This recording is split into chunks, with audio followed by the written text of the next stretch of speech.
talking hardball. Live on a Tuesday. Welcome, everyone. It is July. Doug Kezirian, Adam the Bull. We're back together. Doug, I feel like I haven't seen you in forever. Where you been? Betting weekly fast break, but also I've been on a heater. That's where I've been, Adam. I know we missed that. you yesterday. Feeling it. So here's the deal, folks. If you bet everything that Doug has bet over his last 4 appearances on this show, you've made a lot of money. He went 3-0 yesterday, 8-1 overall on his last 4 appearances on the show going back a week or so. You're on fire. Keep Arthur away from you. You might light him on fire, so be careful. I love what the clip that went around from Betting Weekly, because the clip started with Chris Massaro, a professional bettor, yesterday on the show, breaking down the D-backs pitcher and sort of taking us through the thought process he had for the entire game of Giants D-backs. And I just loved it because what it really showed was how even someone who's passing on the game can offer really good insight into something. And I've always prided myself on my ability to aggregate and sort of, make decisions on the fly and sort of glean wisdom from others. And that's what I did. I kind of heard his breakdown. I obviously had initial thoughts on the game, and I was able to take what he said, applied it to 2 separate bets on that game, but mostly because he got me sort of sniffing around the D-back starter, because I certainly had done my homework on Logan Webb, and I knew a little bit about the Ryan Nelson, who was going for the D-backs, but I thought about it more and more and just kind of pounced. But I'm so grateful that the clip we showed on social media also showed Chris sort of initiating the discussion, because he played such a big role. So even if you don't have any firm opinions on something, it's good to just listen to shows and get an idea of what people are thinking. And, especially baseball, they say in play-by-play, Adam, you can never catch it all, right? You can never read every sort of piece of information on every bat. And I think I I'm not sure if it was Dan Schulman saying that or something, but there's always something you could read about a player, a backstory that some journalist had done. So there's always more information out there in the betting world in terms of angles on a game. So it's just good to kind of extract it all and sort of know when to trim the fat. And that's what I think I do pretty well. So it's good to have these discussions and flush it out. And we've had Albert and I have talked about it all the time, especially on the Fast Break show. Just like, I have no plays as of now. Let's see how the rest of the show goes. I'm going to lean on you and you lean on me. Maybe we can put our heads together. And sometimes you could help people win by giving them a bet or a piece of information that is helpful. And sometimes you stop them from making a bad bet, which is equally as good, right? By giving them some information. Because it's not just the bets you win, it's the bets you don't make sometimes that can be a positive if it was going to be a loser, which obviously you never know. But, I think you've harped on this a lot, and it's important. You don't need to bet on. Some people feel this urge to, like, I gotta have some action on every game. And sometimes it's smart most of the time it's smart not to do that. Precisely. And because what it does is it might close you off on something that you have a better open mind. Now, I always bring up this excuse. I forget what movie it was, but they basically were at a crime scene, right? Some movie, and it was, do you have a hunch on who did it or something? Like, was it the husband or and they go, I never want a hunch, because that means you go into a scene and looking for validation, confirmation bias, right? Mm-hmm. So you want to, kind of have that blank slate. So I always look at it in a similar fashion and vein, in that if I have a small lean, fine, and if I bet it, I bet it, but I'm not above if I see something else, and I'll pounce. So you just don't want to cloud your judgment if you see a good opportunity in game. That's something that's glaring. And with the game last night, the D-backs got on the board with sort of an excuse me double, then a bunt, and then the throw was in the dirt. So you got first and third, no out, or so whatever it was. And so it was just, Logan Webb was still pitching well. It was just kind of bogus sort of runners on base. And so I even pressed a little bit on the live under, and I was, the fan in left field. I actually released a video on it ranting about it, because it, it brings a glove. It's, turns out it's his 4th time being ejected, like a total loser. But in general, like Yeah. I liked what I was seeing with both guys. You know, I cashed the Nerfy, the live under was good. I did some half innings, no score, stuff like that. So it was just a way where I was really locked in. And now I had an initial read, but if I didn't, I at least kind of knew what I was looking for. So I went into the live betting as with an educated perspective. A couple other things before we get to our first game of the day. First of all, you know, you and I had worked together a lot the first few weeks the show was on, and in the last week or so, I've worked with Chris and I've worked with Wes, and it's interesting to work with guys in the business and see the differences on how they handle things. The way you bet, the way Chris bets, and the way Will bets, it's different. You guys got different things that you look at, and just comparing the two of them, Wes, not Will, comparing the two of them, like Wes is all about the analytics, and Chris is about no analytics, old school type of statistics and numbers and things like that. So I thought that was interesting, and you could learn different things from different people. Yeah, I mean, Wes is big on the market. Like he trusts the market and he looks for the best numbers, which is smart. You got to be number sensitive. But Chris will bring stats. You know, to your point, Sure. he is about trends and things like that. But yesterday he was big on the Padres having success against Wheeler, not striking out, and the bet didn't get there. But I agreed with the analysis. I was initially looking at the over, and I thought Chris brought up really good points on the strikeout prop. That is, and I thought it was a smart angle. I really did. So sometimes you can have good analysis and it just doesn't go your way. I mean, that's just, that's life. But you really try to incorporate it all, right? And to your point about not forcing a wager, it's rare that the stars align, right? Like the math or the trends are on your side, the field, the spot, the situational handicapping. I know Wes is something that he discusses a lot on Wednesdays and Thursdays, getaway day, so to speak.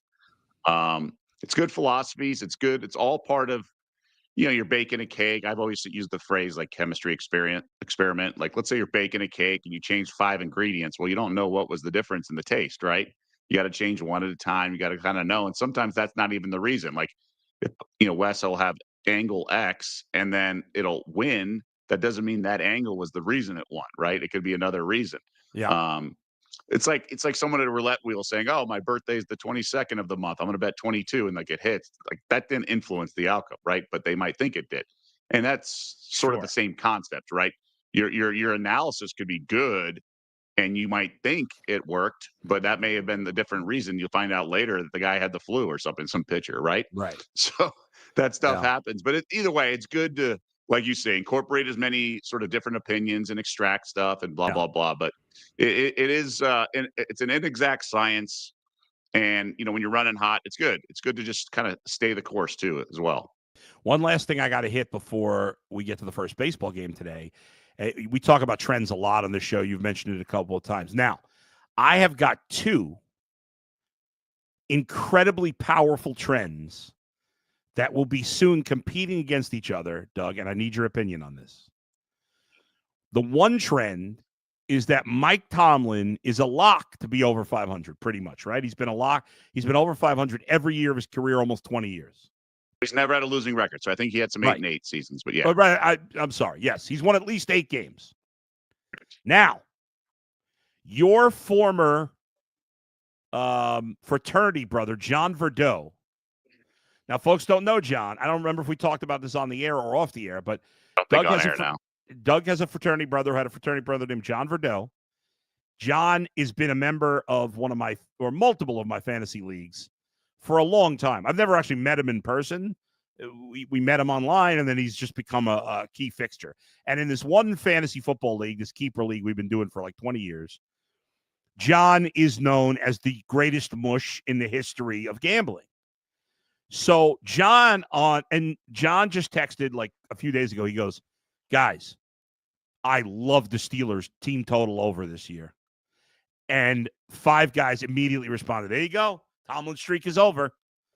So which trend are you going with here, Doug? The mush that is your former fraternity mate, John Verdeau, being a mush, or Mike Tomlin, who's a lock to be at least 500, doing it yet again? Well, can't both win, right? Like, I assume their team total with Rodgers is going to be pretty high. You're right. It's 9.5. So it could be. Yeah. Thread the needle at They 9. win 9. You're right. They win 9. There's that little win. 8 is not good enough anymore because that would be 8 and 9. But if they win 9, you get the John Mush and he stays over 500. So that could be the winner right there. I think that's the way to approach it. And also I think, guys, we all have our friends who are mushes and stuff like Yeah. that. I've never really believed in it. I've No, always it just been a busts little chops. scared when we align, because you can be a 50% handicapper and be losing throughout your entire life, right? You need to go like 52.5% or whatever it is. So you got to be careful with the mushes. But if the stars align and a few guys in the market, you gotta equate it with the market too. I think that's always a key for me with a mush. But 8-1, and I can also go 1-8, the run I'm on. So I'm always careful, but I do aggregate the mushes, and I want to know what they're on and then how the market is responding. I think that's really important, Yeah. because if the market goes like strongly against them, then they're on the wrong side versus on them. Now, one thing I'll do in these situations, just a little nugget. Tomlin's in the neighborhood of 30-1 to win Coach of the Year. So usually I will take, now this is pre Aaron Rodgers trade, I would bet over. So I'm like, if Tomlin goes over his win total with those quarterbacks like Kenny Pickett and those guys, I'd rather have 30-1 on his Coach of the Year, because sometimes that's a lifetime achievement award. He's never won it, I believe. I got to double check that. I know Pete Carroll's never won. Yeah. I know Pete Carroll's never won it. So I had Pete Carroll a couple years ago. Yeah. So those are ways to kind of have, like, obviously 30-1, much cooler than like minus 130.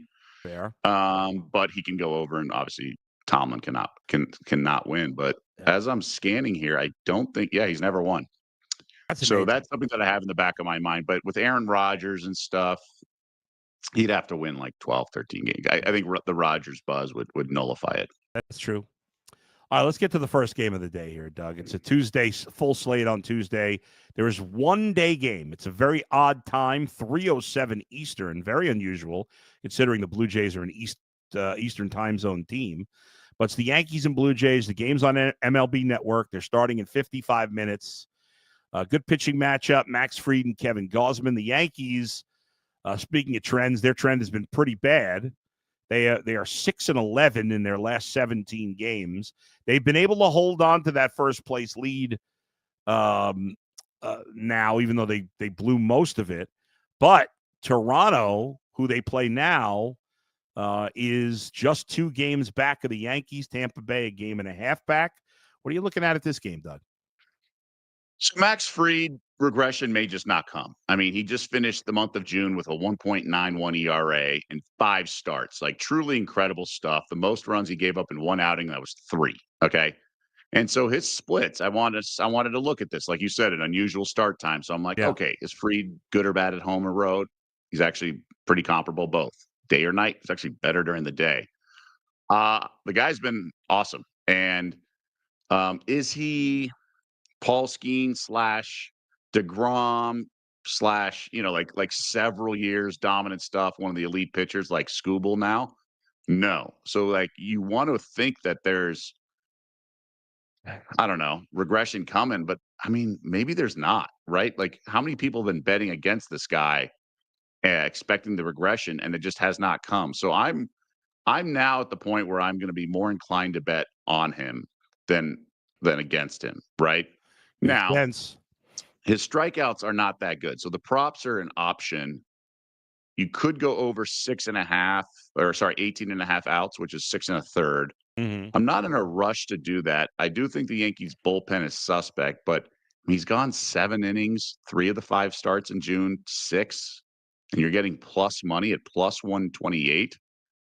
So that's tempting as well. Gossman's a pitcher that has really sort of wreaked havoc for me. I know Wes, I teased him, I think, on one of our hardball shows, is saying I feel like he's always betting on him and props on him. So I think we all have those like random pitchers that we kind of like.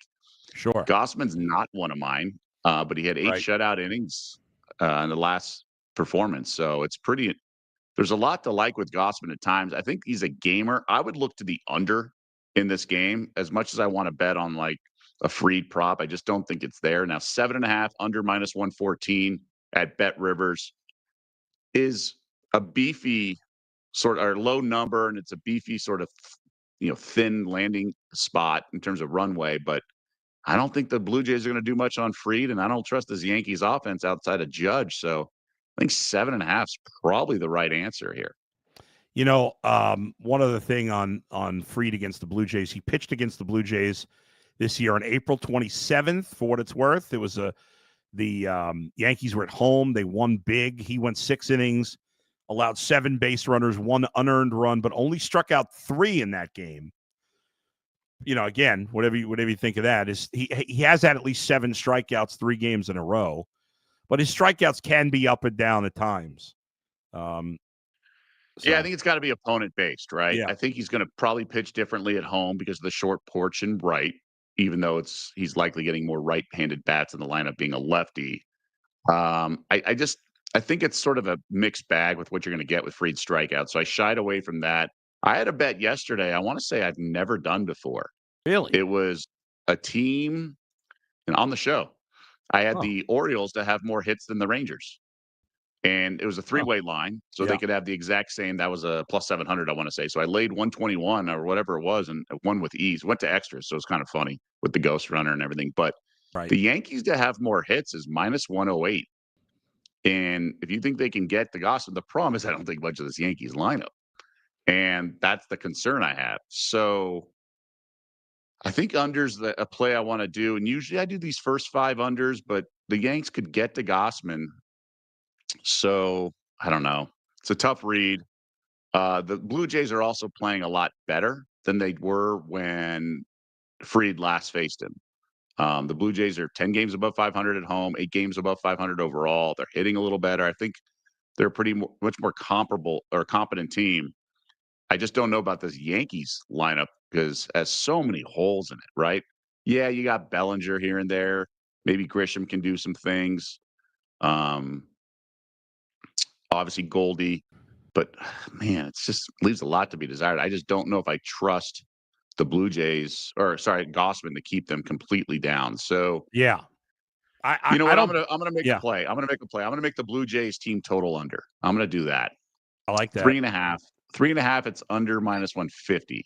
But I like it enough. I think that's the right play here. I like that. And if you look at Gausman, for the most part, his few good starts have been against teams that are bad offensively. Like 2 of his 4 best starts, or 2 of his best starts of the year, were against the Guardians, whose lineup is absolute trash.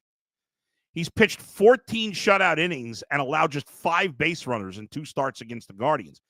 I mean, you take that out, he's got an ERA probably close to 6. So even though the Yankees lineup isn't great, and I am with you on that, it's certainly better than the Guardians lineup. Well, my thought process is, and obviously the juice is significant difference here, but if I'm going to go under 7.5, I'm banking on, that's putting too much weight on Gossman. So I'd rather just ride Fried like Secretariat here at minus 150, 3.5. 3.5 is a big number for a guy like Fried. Yeah, that's a great 150 is the juice, But if he gets through the first, these numbers skew. That'll go to 2.5. Like, let's say there's a scoreless first, 7.5 will go to 6.5. So it's really about the first inning in so many ways, and I'm okay with Fried.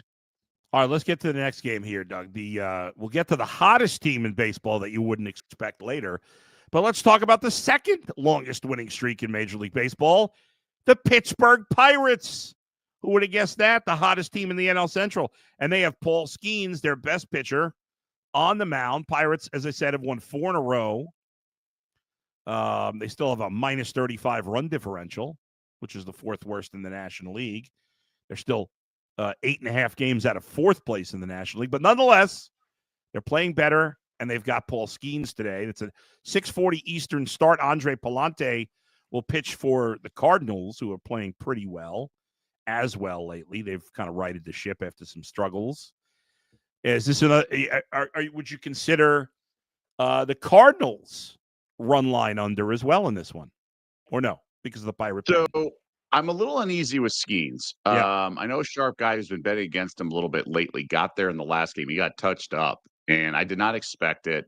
And the Cardinals actually touched him up the last time they faced him. I think they got 5 earned off him. So not running to the window to lay the $1.77. And I know the Bucks have won 4 straight, but not eager, not just over eager to win don't bet on them either.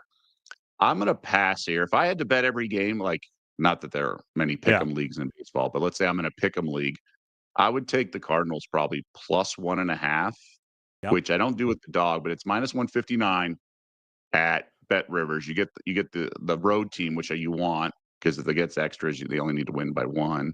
But I think Skeens is a little shaky against the Redbirds. I don't love their offense though. I know Chris had the Nerfy yesterday with these two teams. I would look at the Nerfy in this game as well, but I don't know about Palante. Like he's just a little shaky, but so is the Bucks offense. Yeah, he's so I would consider. I think this comes down to Skeens getting touched up in the last outing, and then also the last time he faced St. Louis. Bottom line, that's a stay away for me. Yeah. He's had 2 starts against the Cardinals. One solid, one he got crushed. And you're right, last time out against Milwaukee on June 25th, 4 earned runs and 6 base runners. He just made it through 4, and he only threw 78 pitches.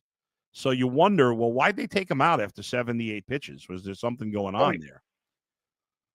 It's a really good point. Yeah. And this is when you have to be like really locked in on the broadcast and the team. And you can Google it. But, I mentioned that I was on Wheeler. I think I mentioned on yesterday's show about a month ago, I was on Wheeler against Chris Sale and the Braves. It was a rain out, things like that. His wife was also set to give birth. And then he had a back issue that there was massive steam on Atlanta. I knew I was dead before the game started. Sharp money came pouring in. But these are things that, that's really hard to be sort of clueless. But sometimes if you know your stuff, you follow it, you can have a good angle on things. So I like that concept as well. Now let's talk about the Orioles and Rangers. This is a game at 8:05 Eastern. 2 of the most disappointing teams in the league. The Orioles are 37-47. Obviously, they've played better since their terrible start, but still 10 games under. The Rangers have just kind of been hanging out slightly under 500 for most of the season. The difference is in this game is a massive pitching advantage. Brandon Young is getting recalled again from the minors to pitch for Baltimore. Hasn't pitched a lot in the big leagues. When he hasn't pitched well.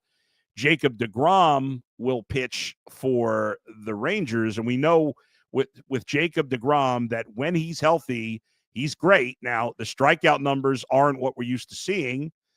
He's averaging just below a strikeout an inning, not 95 in the third innings and 94 Ks, but we're used to him being the strikeouts way above the innings pitched. But then again, he hasn't pitched even 100 innings since 2019. But overall, he's pitched very well. And so what do you like in this one? I think I got to back to Grom here. I really do. Like you said, it's a massive pitching, and his over for his prop is over 17.5 outs. So you just need 6 innings. And I've had some bugaboos on this very show. So right before my 8-1 stretch, I had good handicapping. I just got kind of burned with bad luck because Valdez on Houston just struck out too many guys. So he didn't go deep into the game. His pitch count was there. But I'm going to do a same game parlay here. I'm going to do deGrom over 17.5 outs. So that means he needs to get through 6 innings.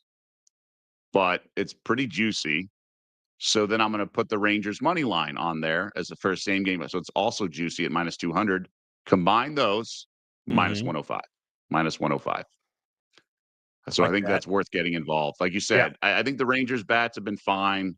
Yeah. deGrom, I think like the path to victory is through deGrom pitching well and deep into the game. And I don't think 6 innings is that necessarily deep.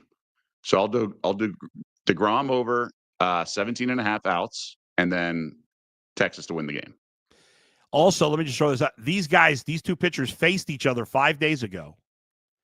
The teams played in Baltimore. And in that game, Jacob deGrom went 7 innings, got the win, had 7 Ks, allowed 0 runs, 1 hit, and 2 walks. So just 3 base runners. Young pitched against him, 4 innings, 6 base runners, 4 earned runs, and 2 strikeouts. So, and that was just 5 days ago. So other options in the game, I thought about just Texas to have more hits, minus 162.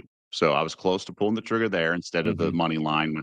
Yeah. So instead of the same game parlay, so deGrom over 17.5 outs plus Texas money line. Yeah. Minus 5. You could just do Texas run line minus 1.5 at plus 114. So very obviously there's more, plus money of one, but that's Yeah. comparable. So would you rather the Rangers win by 2 or more, or Rangers just to win the game, but DeGrom's got to go through 6? And what? Oh man, it's a tough call because I like them both. Right, right. I I mean, you think could same game parlay the run line instead of the money line. so. What would that be? What would the number be there? I think let's play with it here. Yeah, Plus 170.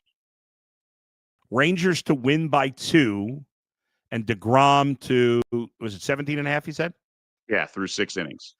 I mean, I'd be very surprised, and I know they're a little careful with DeGrom's pitch count, Right. but I'd still be very surprised if he's gone at least 5 starts in a row and 7 of his last 8.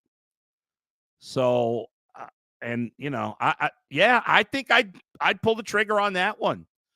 I do the parlay of the DeGrom over 17.5 outs and the Rangers minus a run and a half. I like that. You like your plus 170. I'm going to go just to win the game. Okay. In case the bats go silent here. That's but fair. I like your style. I like your style, Bull. I mean, Yeah, Young could pitch a little better today, right? He could. But I feel like the DeGrom, and whenever you think something in baseball is a lock, it's not going to happen. But right. I feel like I would just be stunned if Jacob DeGrom doesn't pitch 6 innings, which sounds crazy because obviously the guy has a long history of injuries.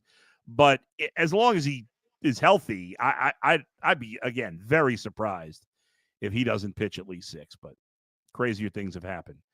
The Guardians and the Cubs at Wrigley Field. 2 teams, of course, that played in the World Series 9 years ago. A little hard to believe it's been that long. Neither team playing great right now. Now, the biggest difference is the Cubs, before this recent stretch, were playing great, so they have a lot more leeway, where the Guardians were playing okay, and now they're playing terrible. The Guardians have lost 4 in a row. The Cubs have lost 4 series in a row, or they've lost 3 series, and then they split the 4th series in their last 4.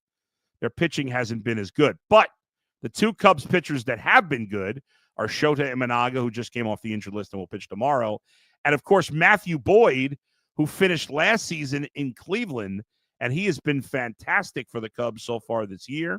The game is on TBS, 8:05 Eastern start. Gavin Williams has got awesome stuff. Unfortunately, it leads to inconsistency as he is trying to mature into more of a pitcher than a thrower.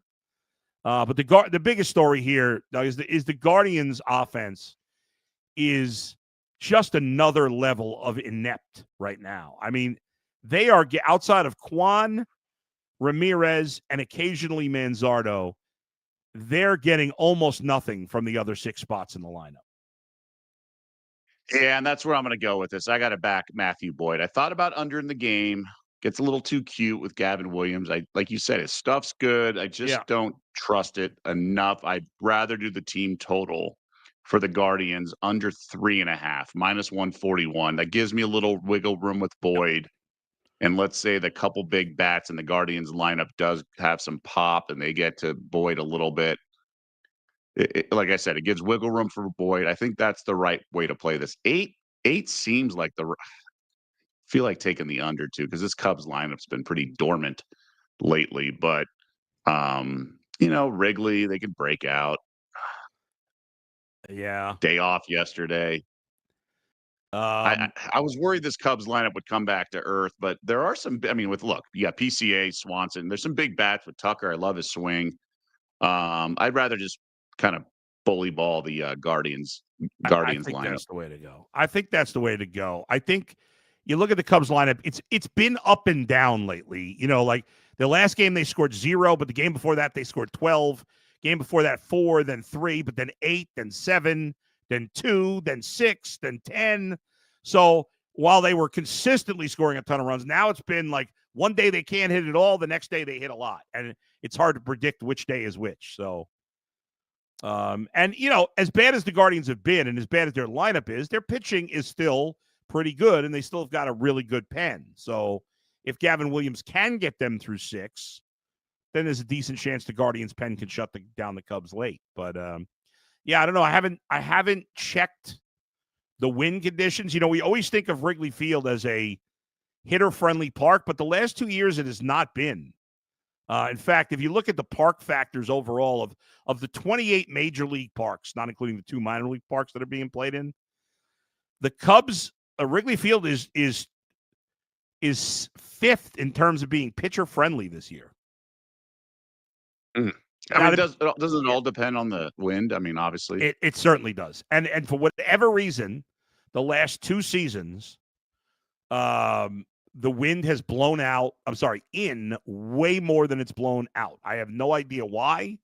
I don't know if there's anything to it, or it's just a coincidence, but the wind has been, for the most part, blowing in. The wind is not supposed to be a big factor at Wrigley today. Very light winds, almost no wind, so it's kind of a neutral situation in terms of that today.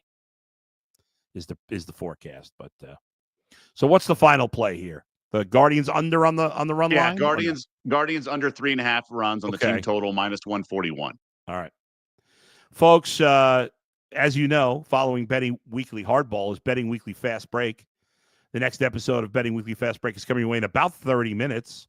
What's going on there today, Doug? We got a big game in the W. The Commissioner's Cup, $20K on the line. So players on the winning team get 30. Players on the losing team get 10K. So 20K up for grabs. We don't have an official word on Caitlin Clark regarding her status. She's missed the last couple games, but the Fever, 6.5-point underdogs at Minnesota. So it's not like the NBA, which had a neutral site here in Vegas. Mm-hmm. We have a home court with the Lynx, who are, definitely better, but they're 6.5-point favorites here. And I think it's interesting. Obviously, Clark's such a big impact to the spread and the outcome of the game, but you might want to throw records out the window when 20K is on the line for one game. But they're the ones who created this idea before the NBA Cup did. So they were the first ones to this sort of bag of money in the middle of the season. Should be a good one. We'll break that down, look at the futures in the NBA with all this free agency news starting to snowball into more and more. And there's some interesting angles in the futures market at Bet Rivers for the WNBA. So we'll break it all down as well. Albert Nguyen's going to join me top of the hour. All right, let's get back to our baseball board today. The Padres and Phillies is next up. Nick Pivetta pitching for the Padres, coming off a great start against Washington, which was a nice bounce back because before that, 3 of his last 4 starts, he'd given up 4 earned runs or more. And in the pitching matchup today, he'll face Christopher Sanchez, a Philly. That game is at 6:35 Eastern. Sanchez has just done a tremendous job. He has not given up more than 3 earned runs since April the 6th, which is the only time he gave up 3 earned runs this season. He gave up 4 to the Dodgers on April the 6th. That was his worst start of the year. He has been, in the month of June, Christopher Sanchez had a 1.85 ERA, a strikeout per inning, and only walked 6 batters with 25 hits and only 1 home run allowed in 34 innings. So he has been on fire of late, and that included strong performances against Houston, a good team, and 2 against Toronto, a good team. I really like both pitchers. Yep. For different reasons, but I just think they're rock solid. But the problem is these lineups are too good. So I want to fire on under 8.5, but man, these lineups can get going at any sort of moment. Bryce Harper returned for Philly and middle of the lineup. So there's just a lot of bats, which, off the top with Turner, Schwarber, and Harper. It's pretty hard to go under. And then even the next group of guys in that lineup, and then San Diego's loaded as well. It's, look, the Guardians and Cubs have a total of 8 with Boyd and, Williams going. And then these guys have 8.5 with, I know, better pitchers, but not drastically better. And then those lineups are very different. So that's why it's just really hard. I'm a little gun shy on the under 8.5. Yeah, I don't blame you there. It is weird when you compare, especially when you bring up the Cubs and Guardians comparison. Yeah, I mean Gavin Williams being the fly in the ointment there on Yeah. that parallel, but I mean the lineups are certainly different. Yeah, no doubt about it. By the way, if you're looking for a reason maybe to bet the under on the Padres, first of all, the Padres have been not particularly good at home. They've been, excuse me, on the road. They're a much better team at home, especially offensively. And against left-handed pitching, they have a team OPS against left-handed pitching, and Sanchez is a lefty of 657, which is just terrible. They're batting 234 as a team against left-handed pitching. And they have more power against righties, so they have struggled against left-handed pitching, even though they obviously got a good lineup. So does that help sway you to maybe go a Padres team total under or no? You can't. It does. There. Yeah. It would have me there. I just, I joked about this in the past. Yeah. What bet would I make that makes me feel less dumb? I just don't want to be kicking myself betting an under but the Padres have not been hitting either, and they got shut out yesterday. Yep. Right now, that was against Zach Wheeler, very different. But if they're that soft against lefties, yeah. Now Harper's back. I know he's, obviously things can go differently, but a lot of those stats were compiled without Harper. Well, no, sorry, the Padres. You said the Padres. Yeah. My bad. Yeah. Yeah, I mean they've had guys in and out too. Look, if I'm going to make the play, maybe it is Padres team total under. Yeah. But ultimately, I'm going to pass. Can't bet every game kind of thing. Oh, makes sense. All right, Giants and Diamondbacks. Speaking of the Padres in the NL West, the Giants sitting at 45-40. They've dropped 3 in a row, 7 of the last 10. The Diamondbacks, it's been an up and down season. They've been around 500 most of the year. A lot of talk that they could be a big seller at the deadline. I know they'd rather be buyers. We'll see what they do. The pitching matchup in this game is Hayden Birdsong against Zach Gallen. And Gallen, Doug, has had a very disappointing season. This game will start at 9:40 Eastern. If I would have told you in the beginning of the year that Zach Gallen would have a 5.75 ERA on July 1st, I'm guessing you would have thought I was crazy. He has a negative WAR. Negative .2 WAR for a guy who's been a consistently very good to at times all-star level pitcher. He's been a disaster this year. I don't know. What do you make? His metrics have been bad the last few years. He's been a guy who's sort of been lucky. But you can only be lucky so long. But balls in play, bat ip, and all that stuff. Yeah, it really was kind of regression was coming, and I didn't know he'd have this high of an ERA. But Birdsong's no picnic either. No. So 9's a big number. I would look to the over. The problem is these offenses can't hit worth a lick lately, and Giants have lost 6 of 7. Diamondbacks, who kind of have a good offense at times, especially at home, they just haven't been hitting. And I think they could rake today after facing both those pitchers yesterday who had their stuff going with Nelson and Webb. I would look to the over. I just can't back a team that's been in this. I mean, this could be a 6-2 game kind of thing. One guy could pitch well against a bad lineup. So it's a pass. But if it were 8.5, I would be looking over. What about I'm looking for like a team. How about over? Giants offense stinks. That's the problem. I was like, could I do an over 4.5 runs in the first 5 innings? But I don't trust either pitcher, but I don't trust either offense. By the way, Zach Gallen has given up at least 4 earned. We talked about Christopher Sanchez had only given up more than 3 earned runs once all season, and that was to give up 4. On the other side of that, Zach Gallen has given up at least 4 earned runs in 8 of his last 9 starts. I mean, that's beyond awful. And in half of those, he's given up 5 or more. So even against the White Sox, I mean, think about this. His last 2 starts, Zach Gallen, against the White Sox and the Rockies, 2 of the 2 worst teams in baseball. He's pitched 10 1/3, allowed 18 hits, 12 earned runs, 4 homers, 2 walks, and only got 7 strikeouts. I mean, he's been a gas can, and that was against the two worst teams in baseball. Right. I think I'm talking myself into a Giants over on the run line, even though the Giants' offense stinks. So I don't know.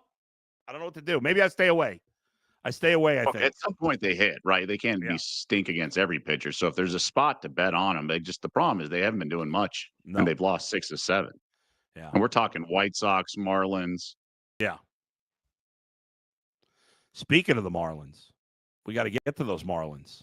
They are that we cannot smudge the name of the Miami Marlins, the hottest team in baseball. They have won 7 in a row. I guarantee you that most baseball fans had no clue. I mean, if you're a bettor, you know it. But if you're just a baseball fan who doesn't bet, you're probably not watching the show. But those people out there the Marlins have won 7 in a row. They'd be shocked. Marlins just 8 games over 500 under. The Marlins are only a half game behind the Braves in the standings, even though the Braves are 86 runs better in their run differential.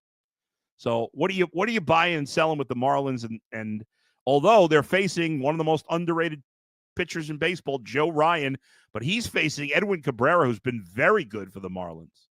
So it's a fun game. Yeah, it's funny. And who would have guessed that the Twins have the longest win streak this year at 13, right? Yeah. This team kind of stinks, right? And they're 13. So I was going to look to play the under, but 7.5, man, that's microscopic. Yep. And Twins lineup isn't awful, but under 7.5 minus 104 at Bet Rivers, that would be the only play for me. I'm not going to pull the trigger. Yeah. But I do think, the Marlins were feasting on some bad lineups. We'll see. The day off also didn't, I talked about it yesterday. It's when you got a bye week when you didn't want it, right? Like sometimes that happens in the NFL. So I would say maybe they got cooled off a little bit, but maybe the day off, Twins partying in Miami, who knows, right? But I would look at the under at 7.5. By the way, Edwin Cabrera in his last 9 starts since the start of May has an ERA of about 240 since the start of May. I think that's very under the radar because a lot of people are not paying attention to him. And we know how good Joe Ryan is. I mean, this guy's just been absolutely one of the best pitchers in baseball. So Did I interest you in a Nerfy? Yes, you can. Yes. That's a good one. I like a Nerfy.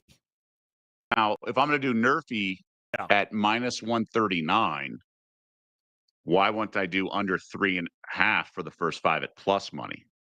I like that. Because you get through the top of the lineup, then you're cruising with the back end of the lineup. Yeah. I'm with you. I like it. Let's go for that one. But stay away. There's an allure. I think the 139 is a little too rich. If it was 115, 120, I'd consider it. But 139 is a little rich. Do the Marlins win their 8th straight? What do you think? No. I like the Twins. Joe Ryan shuts them down. Here's a team that knows plenty about losing. It's the Rockies. The Astros at the Rockies. Rockies had really let us down for a while there. They, for about 2 weeks, were playing 500 baseball, but now they're back to where they should be. They've lost 8 of 10, 7 of the 8 by 2 or more runs.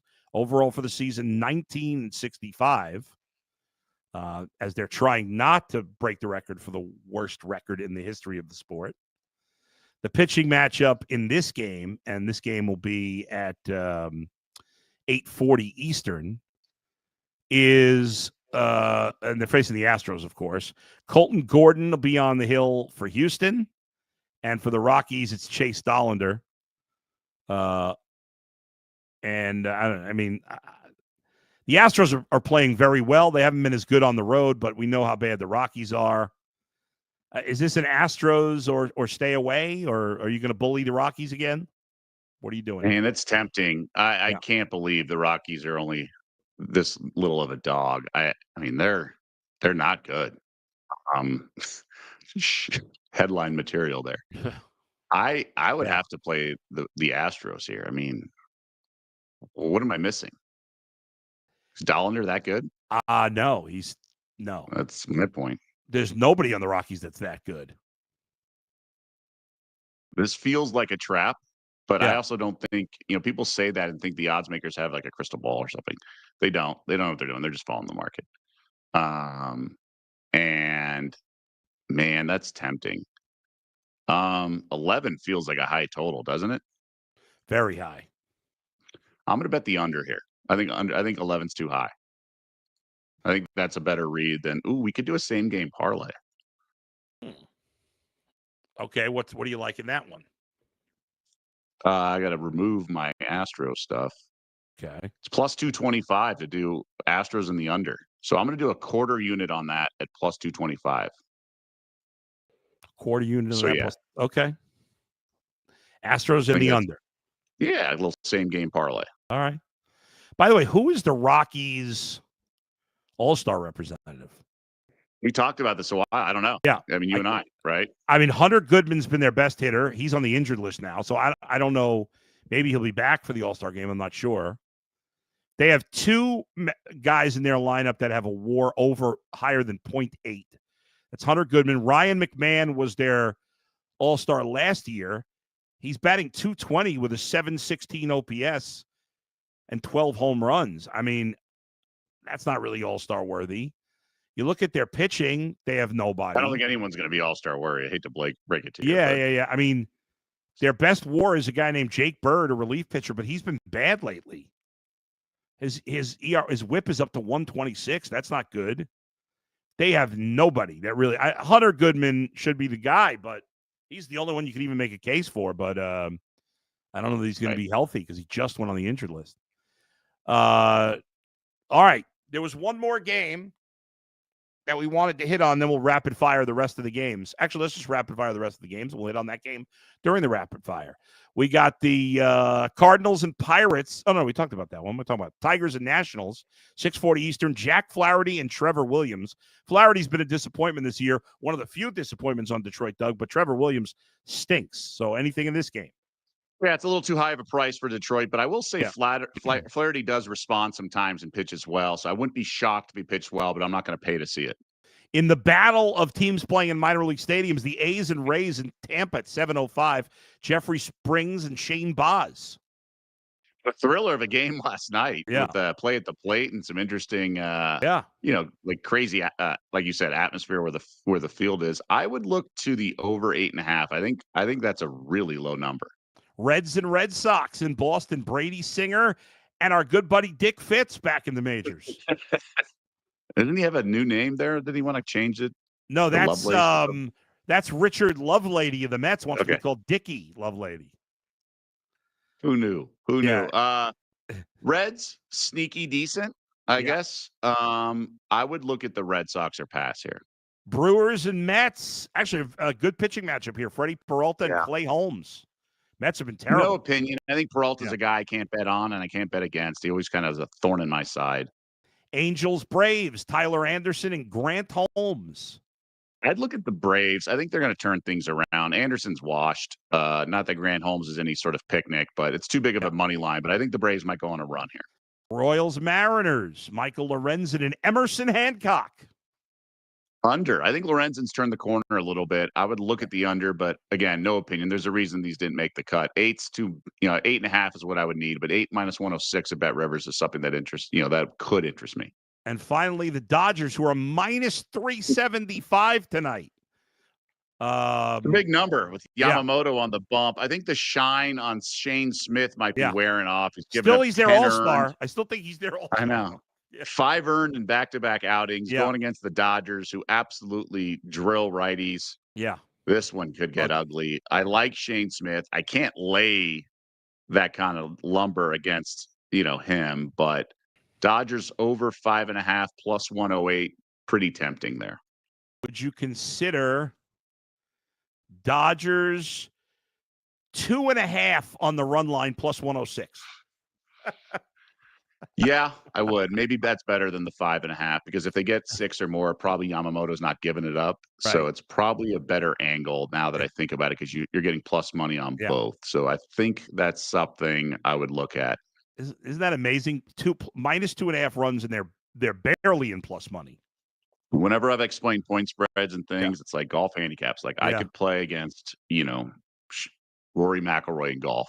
He'd have to spot me like 50 strokes, but we could play golf for money. Yeah. All right. Well, that's going to do it for us today. Thanks, everybody, for joining us. We appreciate it.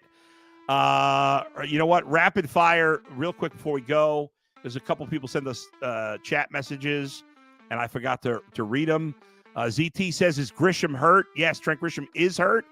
The Yankees were going to decide this afternoon, I think, if they were going to put him on the injured list, but he's not playing tonight. Byron Merrill says, Devers home run plus 400 for me. He's asking if you're with him. You like that? No? It's all you. All you. Amish Farmer. Houston has won 9 of their last 12. The opening line is only Colorado plus 135. I'm suspicious Colton Gordon has been pitching a bit over his head for Houston. Dog of the day, Colorado? No. I like Houston. I know what you mean. I knew people would think this line stinks, stuff like that. I don't, books don't know. I think there's just, people are refusing to realize how bad Colorado is. I wouldn't be stunned. That's why I threw them in a same game parlay, because I wanted some nice payout there. But I know what you mean, Amish Farmer. It makes sense, but I've never subscribed to that too much. Thanks to Chris and Alex for producing. For Doug, I'm Adam the Bull. Betting Weekly fast break in 10 minutes. We'll talk to you on Betting Weekly Hardball tomorrow at 2 p.m. Eastern. See you, everybody.